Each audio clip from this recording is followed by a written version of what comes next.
मकर राशि के लिए यह अप्रैल माह आर्थिक लाभ का महीना साबित होगा। यह माह आपको ऐसे लक्ष्य तक पहुंचा सकता है जहां आप न केवल आर्थिक रूप से प्रगति करेंगे बल्कि आत्मनिर्भर भी बन पाएंगे। आगे चलकर आप विकास के रास्ते पर अग्रसर हो सकेंगे। हम इस माह के दौरान आने वाली उन सभी तारीखों को समझेंगे जो आपके लिए सफलता और उन्नति ला सकती हैं। साथ ही हम उन तारीखों के बारे में भी जानेंगे जिनमें सावधानी बरतने की जरूरत होगी। आइए हम यह भी समझें कि कौन से उपाय करने से इस अप्रैल माह को हम और भी बेहतर बना सकते हैं। प्रिय दर्शकों, यदि आपने अभी तक इस चैनल को सब्सक्राइब नहीं किया है तो मेरा आपसे विनम्र निवेदन है कि अपना सब्सक्राइब और लाइक जरूर कीजिए। आइए अप्रैल 2024 के राशिफल को शुरू करते हैं। पहले आपको बता दें कि आपके राशि के स्वामी शनि महाराज 17 मार्च को उदय अवस्था में आ गए थे। शनि का उदय होना आपके लिए वित्तीय लाभ के लिहाज से सर्वोत्तम स्थिति है। शनि का यह स्थान आपको धन की प्रचुरता देगा। इसके अलावा आपके आय भाव के स्वामी मंगल का प्रभाव भी इस महीने सीधे आपके वित्त पर पड़ेगा। 23 अप्रैल तक आपको और भी अधिक आर्थिक लाभ मिलने की संभावना है। यह कोई सामान्य स्थिति नहीं है कि हमारा धन लाभ का स्वामी शनि 30 वर्षों के बाद हमारे धन भाव में आ रहा है। इसके साथ ही मंगल भी इस महीने में स्थित है। यह हमारे लिए विशेष प्रगति का संकेत है। क्योंकि ये हमारे ही राशि के स्वामी हैं, इसलिए वे हमारी मदद जरूर करेंगे। एकादश भाव हमारी कामनाओं की सिद्धि का स्थान है। शनि और मंगल मेरी इच्छाओं की पूर्ति में मदद करेंगे। क्योंकि स्वास्थ्य का स्वामी शनि है, इसलिए मेरा स्वास्थ्य भी अच्छा रहेगा। इस समय आपकी स्वास्थ्य स्थिति मजबूत रहेगी। आपके पारिवारिक संबंध भी मधुर बने रहेंगे। कोई ऐसा पारिवारिक सदस्य भी हो सकता है जिसके जीवन में आपको प्रगति लानी है।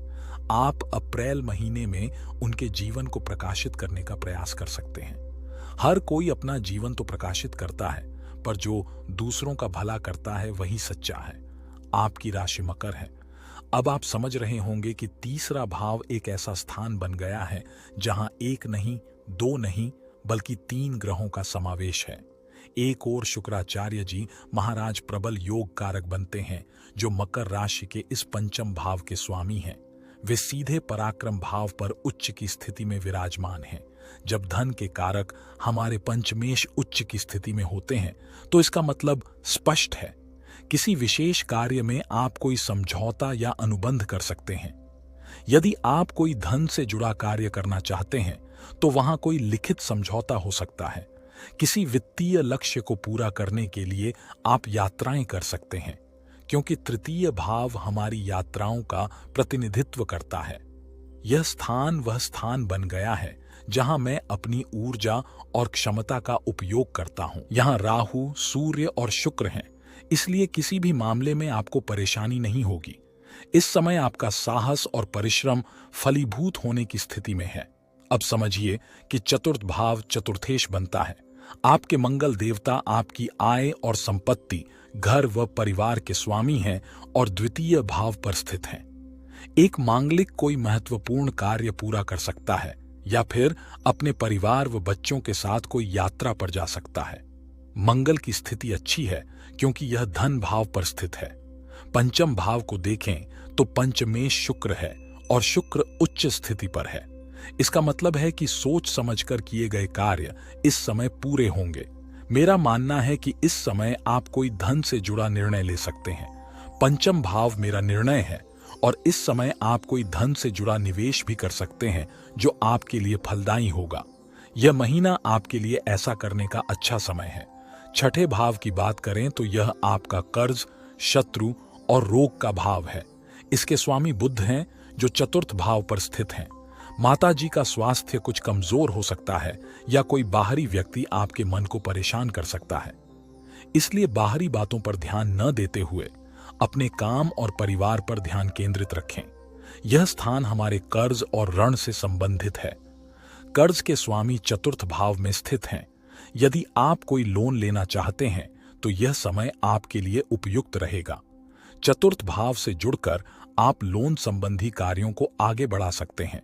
सप्तम भाव के स्वामी चंद्रमा 12वें भाव पर स्थित हैं।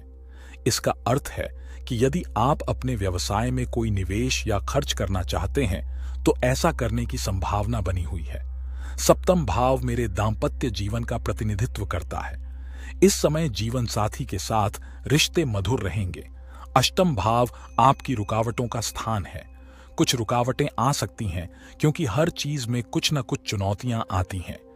सूर्य अष्टम भाव में स्थित है जो कुछ रुकावटों का संकेत देता है।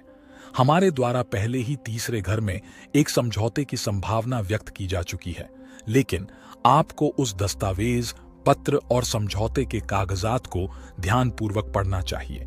इसके बाद ही आगे की कार्रवाई करनी चाहिए। यात्राएं भी एक स्थान है, इसलिए यात्रा पर जाने से पहले यह निर्णय लेना जरूरी है कि इससे मुझे लाभ होगा और मेरा काम बनेगा, तभी उस यात्रा को करना चाहिए, अन्यथा वह बेकार होगी। यहाँ यात्राएं संभव हैं।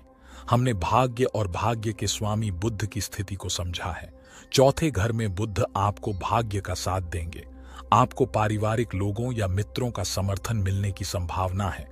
करियर के स्वामी शुक्राचार्य उच्च स्थिति में हैं, इसलिए कारोबार में भी कुछ विशेष प्रगति संभव है। शुक्र स्वयं धन के कारक होते हैं। इस समय आपको कोई नई पदोन्नति या वेतन वृद्धि मिल सकती है। 24 अप्रैल तक शुक्र उच्च स्थिति में रहेंगे। इस दौरान आप अधिकारियों के साथ अच्छा समय बिता सकते हैं। आय के साथ साथ खर्चे भी बढ़ सकते हैं। चूंकि बृहस्पति आपके 12वें भाव के स्वामी हैं, इसलिए इस समय घर में कुछ नए सामान खरीदने या संपत्ति में निवेश करने पर खर्च हो सकता है। यह समय वाहन खरीदने या किसी अन्य महत्वपूर्ण कार्य पर धन खर्च करने का हो सकता है। चतुर्थ भाव हमारे सुख और शांति से संबंधित होता है। मेरे सुख और शांति के लिए जो भी मुझे आवश्यक होगा, मैं उस पर खर्च करूंगा। अब आपके लिए सबसे अनुकूल तारीखों के बारे में बताता हूं। 3 अप्रैल, 4, 7, 8, 25, 26 और 27 अप्रैल आपके लिए बहुत शुभ और कल्याणकारी होंगे। इसके विपरीत 1 अप्रैल, 2, 9, 10, 18, 19, 20, 28 और 29 अप्रैल को सावधान रहने की आवश्यकता होगी। यदि इन दिनों में भी कोई महत्वपूर्ण कार्य करना पड़े तो गुरु और इष्ट देव का आशीर्वाद लेकर ही कार्य को पूरा करें। मान लीजिए कि इस महीने में आप किसी विशेष आर्थिक लक्ष्य को प्राप्त करने में सफल होंगे। अब सवाल ये उठता है कि हम इस सफलता को कैसे और अधिक बढ़ा सकते हैं। मेरा सुझाव है कि आप किसी अस्पताल में जाकर दान दें, किसी बीमार व्यक्ति की दवा का इंतजाम करें या जिसे जरूरत हो उसे मदद करें, क्योंकि 12वां घर हमारे दान का प्रतिनिधित्व करता है। इससे आपका तनाव कम होगा और सकारात्मक बदलाव आएगा। साथ ही अनावश्यक खर्चों पर नियंत्रण रखकर आप अपने आर्थिक लक्ष्य को प्राप्त करने में और अधिक सफल होंगे। आशा है आपने मेरी बात को समझा होगा। यदि आपने मेरी बात को समझा है तो मुझे विश्वास है कि मेरा समझाने का प्रयास आपके लिए उपयोगी रहा होगा। यदि आपको मेरा समझाने का तरीका अच्छा लगा हो तो प्रत्येक बार की तरह इस बार भी अपना प्यार भरा लाइक और कमेंट जरूर करें। कृपया कभी न भूलें कि आपका फीडबैक हमें बहुत प्रेरणा देता है।